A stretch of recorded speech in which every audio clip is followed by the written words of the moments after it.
Сәлем достар. Бүгінгі видеода біз баланы қорғау ата-ана міндеті деген тақырыпта сөз қозғайтын боламыз. Ақпаратты тыңдамас бұрын арнама жазылып алыңыздар. Ұнаса лайк басыңыздар, ұнамаса дизлайк басыңыздар, бөлісіңіздер. Жалпы видеоның соңына дейін бірге болыңыздар. Сұрақтарыңыз болса астына қоя отырыңыздар. Ата-ана баланы қорғауды көп ата-ана біле бермейтін секілді. Біреу бір баласын тиіссе, әй мен балама тиіспе, мен баласын енді ұрып атса, тиісіп атса көшеде, площадкада дейміз ғой, сол кезде ғана барып сөйлейтін сияқты. Ал былайша былайғы кездерде баланы қорғау деген нәрсені біз біле бермейміз. Баланы қорғау деген сөз тек біреу тиіссе ғана балама тиіспе, ұрма деп айтудан ғана емес, сонымен қатар осы сіздің үйіңіздегі былайша мен балаларыма айтып үйретемін, суық қару деп, мысалы пышақ болсын, вилка болсын, тоқ болсын, тілсіз жау деп айтамыз ғой оларды. Олардың тілі жоқ, тілсіз жаулардан да қорғай білуіміз керек. Газ, мысалы терезе деген секілді, биік қабатта тұрсаңыз, бірінші қабаттың өзі че стоит мысалы. Сол себепті де осындай тілсіз жаулардан да біз балаларымызды қорғай білуіміз керек. Әсіресе соңғы кездері көп естіп кеттім, бір жастан асқан бала өзі қатты бір не болады, бір орында отырамайтын, тұрамайтын. Осындай кезде ол көп, мысалы ыстыққа барып қоюы, тоққа барып қоюы, болмаса жаңағы өрмелеп кетуі, мысалы терезеге өрмелеп кетуі, болмаса биікке өрмелеп кетуі. Биікке өрмелеген бала енді заттар ол құлаймын деп ойламайды ғой, ол сана сезімі әлі жетілген жоқ қой жалпы. Сондай жағдайлар жаңағы естіп жатырмыз, мясорубкаға қолын тығып алыпты деп, жаңағы қол туралып кетті деп. Достар, енді жүрек ауыртатын сондай жағдайларды көп естігеннен кейін мен осы тақырыпқа видео түсіремін деп шештім. Достар, пышақ, мясорубка, вилка, соның бәрін жоғарға қойып қояйық. Жоғарыда тұрсын оның бәрі. Бәріміз ол нәрсені пайдаланамыз. Мен мясорубканы скотчтап тастаған коробканың ішіне. Солай тұру керек. Мясорубканы пайдаландыңыз ба, ол құрулы тұрмасын. Аласыз да коробкасына саласыз да тастайсыз скотчтап. Бала ашылмайтындай етіп. Қазір скотчты кейбір балалар ашылады. Қатты орап, коробканың ішіне коробка салып сөйтіп тастаңыз. Төбеге қойыңыз. Болмаса астына қойсаңыз, төбеге болмайды, құлап кетеді десеңіз, сол коробкада тұрма, тағы коробкаға салып, оны скотчтап, оны байлап, бір коробканың ішінен кейін екінші коробкаға орайсыз, екінші коробкадан кейін үшінші коробкаға орайсыз, үшінші коробкадан кейін төртінші коробкаға орайсыз. Ана бала аша алмайтындай қыласыз ғой. Сөйтіп орап аша алмайтындай болуы керек. Скотчтайсыз, орайсыз, қаптайсыз, түйесіз, буасыз, әйтеуір солай қылып қою керек. Бала істей алмайтындай. Мен сөйтіп коробкаға салып қойғам. Коробканы қайдан табамыз десеңіздер, қазір Казпи приложение не көп, кәдімгі коробка көп. Тіпті магазиндерден де, дүкендерден де алып кетсеңіз болады, тегін коробканы береді сізге. Жалпы үйде коробка болса, сол коробкаға салуға болады ғой. Әйтеуір керек болады деп коробка жинайтынымыз бар ғой. Егер ондайыңыз жоқ болса, онда сатып алсаңыз болады. Қазір барлығы бар, тиын-тебен тұрады оның бәрі. Сол нәрседе пышақтарды, бірақ пышақ қоясыз үйіңізге. Болды, турайтын, нан кесетін. И то оны төбеге қойып қоясыз. Қағандарын бәрін тастайсыз. 100 түрлі пышақпен көрем адамдардың үйінде. Ана жерде 100 түрлі смектің пышағы тұрады. Оның қасында қайшысы тұрады. Ол бала өрмелейді, барады, оны алады. Оған қызық, әртүрлі пышақпен кесіп атқаныңыз. Бала себебі сізге эмоционалды осы бір жастан асқаннан кейін, бала сіз не істейсіз, соны қайталап істегісі келіп тұрады. Сіз кесіп атсыз да, ол да кеседі. Ол түгілі 5 жасар баланың өзі көріп тұрады, сіз кесіп атқаныңыз қайталап кескісі келеді, оған да қызық. Ол бірақ байқаусызда қолын кесіп алуы мүмкін деген нәрсе бар да. Енді 5 жасар балаға жайлап қайшы беріп қырқытып үйрету керек, бірақ қайшыны үйрету керек балаға жайлап айтып. Қайшыны лақтырмау керек мысалы деп. Мысалы лақтыратын балалар бар, 5 жасар бала болса да, 6 жасар бала болса да. 7 жасар, 8 жасар, 9 жасар баланың лақтырғанын мен мектепте сабақ беріп жүргенде көргем. Кәдімгідей біреудің көзіне тиіп кете жазып, да жерін қанатқан. Сондықтан оны да түсіндіру керек та кішкентай кезден бастап. Мейлі 5 жасар бала қырқып ұстай алу керек, тіпті 3 жасар 4 жасар баланы қырқып ұстатуға үйретіңіздер деп айтады ғой. Бірақ 3 жасар балаға өтпес қайшы бересің. Өтпес болғанда кәдімгідей 3 жасар бала түсінбейді, болмайды істеме дегенді кейбір 3 жасар балалар түсінбейді. Ал 5 жасар балаға сіз түсіндіріп айта аласыз. Болмайды, өйтпеуге болмайды, бүйтуге болмайды деп. 5 жасар бала мектепке дайындайсыз ғой сіз. Ол болады да беруге, бірақ түсіндіріп айту керек. Қатты өткір қайшы бермеу керек өйтіп. Қолын кесіп кетпейтіндей. Қазір ондай қайшылар бар балаларға арналған. Сондай қайшы беруге болады. 3 жасар 4 жасар балаға болмайды, үйтуге болмайды, бүйтуге болмайды деген десеңіз, 3 жасар 4 жасар бала қазір балалардың миы сәл кешеуілдеп жетіліп жатыр ма? Әлде ата-ананың оған үлесі болмай жатыр ма? Кейбір 3 жасар бала шынымен де түсінбейді. Лақтырып жібере салуы мүмкін дегендей. Сондықтан 5 жасар балаға берсеңіз болады, бірақ айтып түсіндіру керек оны да. Бірақ өзіңіздің үйіңізде тұрса төбеде ұстауыңыз керек. Болмаса бүйтіп орап оны да тық тастау керек. Мен қайшыны орап қоямын. Басында орайтын, қазір тек қана төбеге қоям. Енді қолы жетпейді, ол төбеден ала да алмайды. Бірақ сондай төбеге болмаса орап, болмаса арнайы бір қораптарға салып қоюыңыз керек. Осы бір тілсіз жауларға қатты көңіл бөлейікші. Мен байқаймын, тіпті медсестра болып отырған адамдардың өзі осы нәрсеге көп көңіл аудармайды. Бір күні бір медсестрамен сөйлестім, айтады, 4-ші этажда тұрам, терезем бәрі ашық, терезеден барлық бала құлап жатыр, 3 балам бар, үшеуі де кішкентай дейді. Ол кішкентай бала өрмелей береді. 4 жасар, 5 жасар баланың өзі өрмелей. Балаға қызық.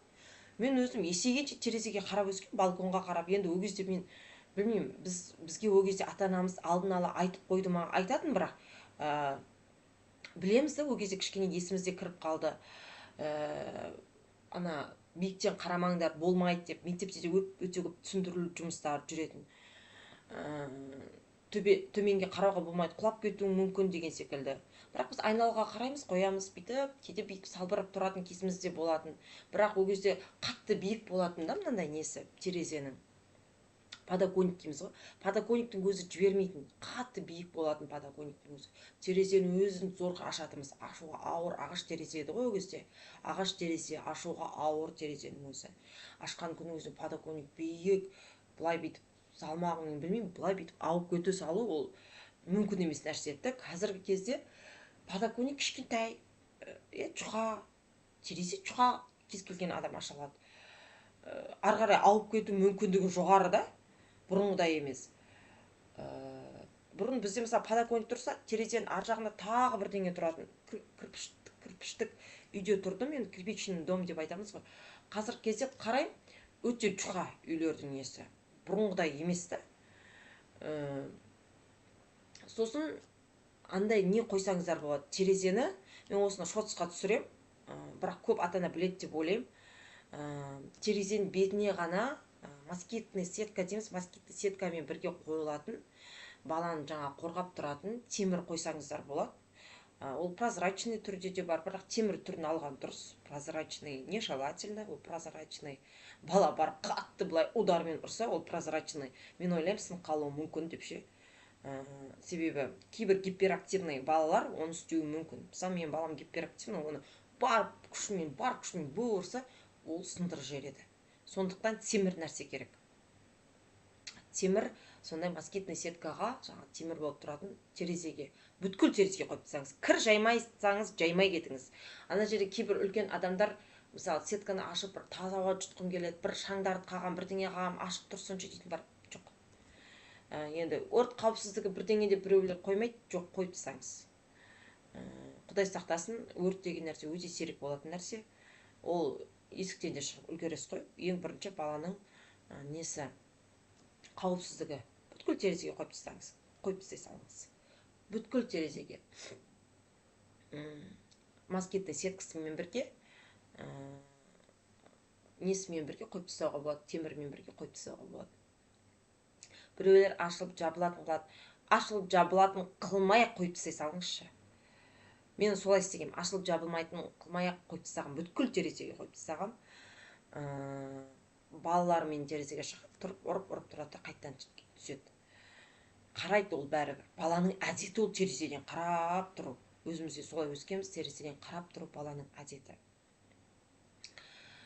осындай терезеден осындай қауіпсіздік ұстансақ болады. Сонымен қатар тоқтан да көріп жатырмын. Тоққа тығып қойған, сол тығып қойған тоқты енді ол қызыл болады ғой, тоққа тығып қойған кезде. Бала алғанда суырып алып аузына бүйтіп салған. Баланың әдеті ғой, аузына сала беріп, 1,5 жасқа дейін аузына салады. Тіпті 2 жасар, 3 жасар баланың өзі аузына салады қазір. Дұрыс емес әрине 2 жасар, 3 жасар баланың аузына салу. Бірақ істейді ол бала. Оған қызық, уже әдет болып қалған ба, үйреніп қалған ба, сондай. Негізі ол норма емес, 1,5 жастар асқаннан кейін салу дейді. Бірақ ондай балаларды көреміз. Тіпті мен өзімнің балалық шағымнан еске түсіріп келтіретін болса, енді тоқты салмақпын, бірақ шөп жейтінмін мен мысалы. Әртүрлі шөптерді алып, шөп болғанда енді өсіп тұрады бір шөптер. Соның ішіндегі мына нәрсені жеуге болады деп біреу көрсетеді, соны аламыз да, әркімге бір беріп, сөйтіп өсімдік өсіп тұрған шөптер болады, кәдімгі көшеде өсіп тұрған. Соны алып кейде біз жейтінбіз. Білмеймін не үшін істейтініміз, біреу көрсетіп берген, соны қайталайтынбыз мысалы. Мен бірақ кейін байқадым, ясельныйда мысалы детсадта басқа балалардың тоже солай жасап жүрген, шөп жеп жүрген. Ол кейіннен есейе келе білдім, ол нәрсенің дұрыс емес екенін да. Сосын қойдық біз. Сол секілді бізде қазір тоқ, бірдеңке көп қой енді. Тоқ жақын тұрады. Оның үстіне көп тоқтар жерде орналасқан. Бала оны алады да бүйтіп қызып тұрған жерде. Аузына салса, мына ерін деген бәрін күйдіріп жіберіп, қатты қызу тоқ болып тұрса. Тіпті қызу тоқ аузына салған өзі тық етіп, енді білмеймін, мен қызу тоқ аузыма салып көрмеген ғой. Бірақ қызу тоқ аузына салған деген сөз ол жақсы нәрсе емес қой. Қатты қызып тұрған тоқ, жаңағы кейбір балалардың былай ерін жыртылып кеткен несі бар да, қызып тұрған тоқты салып жүрген. Сол нәрсе, сол тоқтан абайлауымыз керек.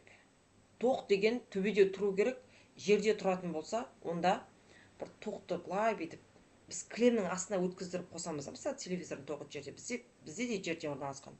Біз жастық қойып қоямыз о жерге. Мен жастық қойып қоямын, жауып қоямын бірдеңкемен. Да ауыр, бізде жастық көп өте үйде. Жастық қойып қоямын, жастықпен тығып қоямын, қабат-қабат қойып қоямын. Болмаса о жерге бармайтын скотчты қойып, скотчпен скотчтап тастаймын енді. Бір ана тоққа бармайтындай істеу керек. Кілемнің астына тығып тастаймын тоқты. Мысалы, телевизорға келетін тоқтың өзі кілемнің астына жабылып неткен да. Баламыз ол жаққа баратын кезде біз оны алып қоямыз бері қарай. Бірақ ол бара береді бәрібір де. Ол түсінбейді ғой. Қарап отыру керек та ол кезде. Басқа баланы өсіріп алғанша сіздің міндетіңіз бала қарауы. Мен қазір көп байқаймын, көп әйелдерді жұмыс істейді баламен қосымша декретте табыс таптым. Сіздің табысыңыз кімге керек, егер балаңызбен әртүрлі жаман нәрсе случаться етіп жатса? Қиын ғой, ол жүрегін тіліп жүреді, ол нәрсе орнына келмейді ғой. Мысалы да жан түршігерлік нәрсе болып жатыр. Ешкімнің табысы керек емес. Күйеуіңіз бағып жатыр ма? Аллаға шүкір. Иә, болмаса әке-шешеңіз көмектесіп жатыр ма? Болмаса ата-енеңіз бірдеңе алып келіп жатыр ма үйге? Болды. Сол жетеді. Қара сумен қараннан жеп өтсеңіз де ше, балаңызға қараңызшы, балаңызды қорғаңызшы, әсіресе тілсіз жаудан. Тілсіз жаудан қорғайықшы. Айдаладағы адамдар айдаладағы адамдарды, педофилдерді, тағы бір бірдеңелерді ойлап жатады. Олар болмай-ақ біз тілсіз жаудан, үйіміздегі тілсіз жаудан қорғап алайықшы. Көп жағдай осы тілсіз жаудан да болып жатыр ғой. Мысалы, бетке шығып құлай салу да бар. Оны да видеодан көріп жатырмыз. Үйде болып жатқан нәрсе, бала ешқайда шықпай-ақ сосын ыстық нәрсені ұстап қою, осында нәрсе бар. Менде енді өзімде де болған, мойындаймын. Тамақ ішіп жаттым, қызым қолымда болды. Бірақ қызымның ондай әдеті жоқтығын байқамағам да, мен бұрын бірдеңеге қолын созатын. Ол кезде әлі кішкентай, 6 айдан енді асқан. Жылап ол орнынан отырмады меніңше. Енді есіме түсіріп жатырмын да. Сөйтіп мен алдыма алып отырдым да, кәдімгідей тамақты, негізі былай тұр да, ол алыста тұр да, алдымда, мына жаққа бет қарап тұр. Бірақ мен тамақты мына жақта ішіп отырмын да. Мына жақта тұрған қыз, тамақ сәл арырақта тұрған, жақында қойған жоқпын, сәл арыда тұр. Тамақ ішіп отқам, тамақ ыстық тұрған, қатты ыстық тамақты мен ыстықтай қылып ішемін. Прям қатты ыстық қылып. Өз әдетімде кішкентай кезден бастап ыстық тамақ ішкенді жақсы көремін, жылы тамақ іше алмаймын мен. Сөйтіп қызымды ұстап отырып, тамақ іше бергенім сол еді, қызым қол тиіп кетті, тамақ былай төгіліп кетті да, енді тиіп кетті, тамақ сәл алысырақ тұрған, бірақ бәрібір төгіліп, ол төгілгенде бірден ол аяғына тиіп кетті, тамақ ыстық болған, аяқ кішкене күйіңкіреп қалды. Қызым шар етіп жылады.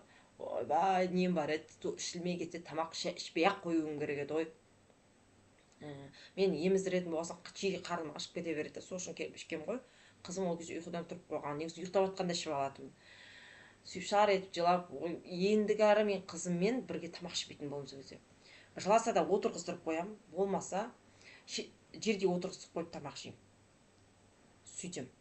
Әйтеуір қызбен бірге ұстап отырып тамақ жемейтін болдым одан кейін. Ол күйіп қалды, аяғы, ол сызаты біраз жылға дейін сақталды. Тіпті әлі де бар ау деймін. Қазір онша байқап жүрген жоқпын аяғындағысын. Бірақ біраз уақытқа дейін болды ол күйік, ол біраз уақытқа дейін болады. Тіпті мынандай жағдайда болған, мен інімнің аяғын күйдіріп алғам. Енді әдейі күйдірген жоқпын. Бүйтіп ыстық шайды беріп жатқым, үлкендерде қызық қой, ыстық шайды кішкентай балаға береді. Мен ол кезде 9 жастамын ба, сондайым, 8 жастамын ба, 9 жастамын ба, ыстық шай берді. Ана шайды ұстаймын, бір уақытта шай қолымнан түсіп кетті мен. Сөйтті де, мен білмеймін неғып маған сонша ыстық шай берген.